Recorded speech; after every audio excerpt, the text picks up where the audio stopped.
Aquí Luz Dari tiene una pregunta. ¿Cuáles son los documentos que la DIAN considera como documentos electrónicos? Ya que la definición es el creado o generado por un formulario electrónico que pueda... Sí, Luz Dari, ya vamos a hablar en la siguiente diapositiva, creo. Sí, es la de los documentos electrónicos y es una aclaración que es muy importante precisar. Y es que, como ahora hablan de documentos electrónicos, muchos se alegraron que entonces ahora me iba a servir la factura digitalizada, que la factura del importador me la podía escanear y me la enviar. Eso no son electrónicos. ¿Qué son documentos electrónicos? Los documentos electrónicos son aquellos que están arriba en la nube y yo genero la información como tal. Un ejemplo, la factura electrónica. Otro ejemplo, el BUSE. Otro ejemplo, algunos certificados de origen que son electrónicos. Quiere decir que por algún medio de validación yo puedo validar que esos documentos realmente sí son los originalmente expedidos. No confundirlo con los documentos digitalizados porque el mismo decreto trae una aclaración que son documentos digitalizados. Entonces, si a mí me entregan mi documento de transporte, si para hacer mi operación yo no puedo entrar a determinar que es un documento electrónico, yo tengo que obtenerlo al momento de la aceptación y conservarlo por el término de los 5 años.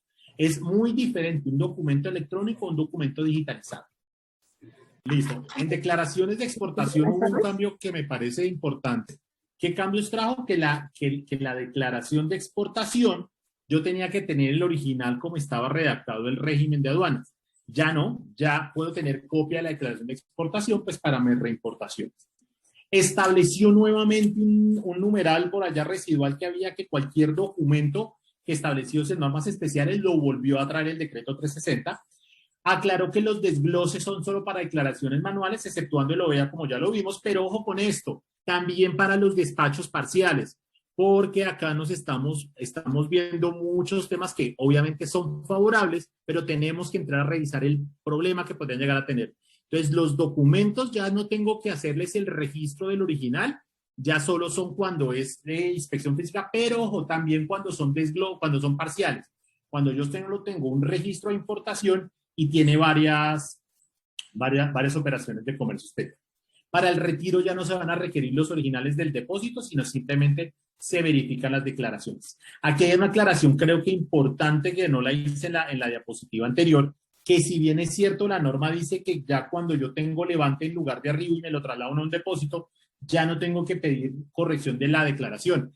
Eso es para depósito aduanero. Ojo, eso no aplica para zona franca. Y para zona franca también se ha pedido en diferentes ocasiones eso, pero todavía no se ha podido reglamentar. Acá hay una de las cosas que más dolores de cabeza creo que nos está generando a los que estamos en este negocio del agenciamiento aduanero, y es las declaraciones anticipadas. Y es que antes no, como está hoy en día el decreto 1165, estipulaba un plazo, una antelación no superior a 15 días. Entonces, si ven acá en mi pantalla, aquí teníamos la fecha de la llegada de la mercancía y desde mi aceptación de la declaración no podían pasar más de 15 días. Quiere decir que si yo presentaba esta declaración acá y pasaban 15 días y no llegaba mi mercancía, era una declaración que no producía efecto. Eso pues era complicadísimo hoy en día con tantas modificaciones que hay de aeronaves, con el canal de Suez que la vez pasada nos bloqueó durante tanto tiempo. Entonces esto era bien complicado. La norma la cambiaron, ya no hay esa antelación superior de 15 días, pero ahora lo dejaron a nivel de decreto una antelación mínima. Y es que las mercancías que requieren antelación mínima, tales como son textiles, confección, calzado, tenía que presentarse la declaración con una antelación mínima que llegara a la mercancía, no una antelación máxima, que era esta, no antelación superior, pero sí una antelación mínima. Y a pesar que en el decreto 1165 no lo establecía, por resoluciones sí lo había reglamentado. Pero ¿qué cambio hubo? Y es que hablaron de 5 días de antelación mínima, pero aclararon una cosa que es gravísima, y son 5 días hábiles. Y cuando estamos hablando de 5 días hábiles, me incrementará mi operación mínimo 2 días si cae un jueves, de ahí en adelante, si cae un lunes, martes, miércoles, jueves, van a ser no solo 5 días, sino 2 días más para un total de 7 días. ¿Por qué? De 7 días calendario, porque la norma quedó en días hábiles. Entonces,